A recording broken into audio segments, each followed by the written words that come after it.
Early in-person voting kicks off 24 hours in the key battleground state of North Carolina. But a portion of the state is still struggling to bounce back weeks after Helene.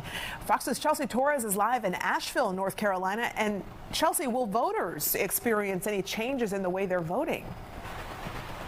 They will, Tom, Courtney. I mean, several polling sites are going to be different, just in the sense that with water still unavailable in several parts of this county, you're going to see porta potties like the ones behind me at a lot of these sites. Not only that, but the State Board of Elections also says there could also be generators to help keep some of these polling sites operating.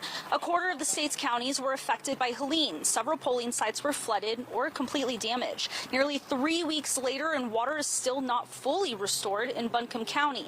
76 polling sites will be open in the affected counties compared to the original 85 scheduled before the storm. Another change, voters who temporarily moved because their home was destroyed can drop off their mail-in ballot in another county. The state's Board of Elections director says they're confident voters' ballots will be secure despite the obstacles from Helene.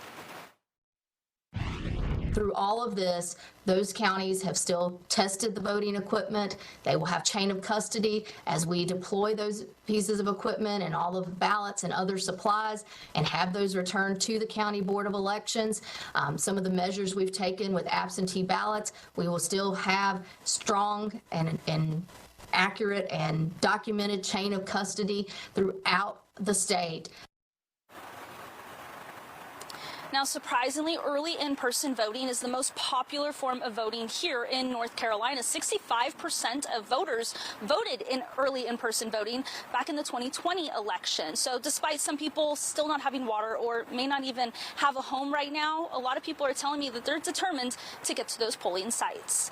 In Asheville, North Carolina, Chelsea Torres, Fox 5 News. Yeah, critically important as that state is neck and neck. Chelsea, thanks. Today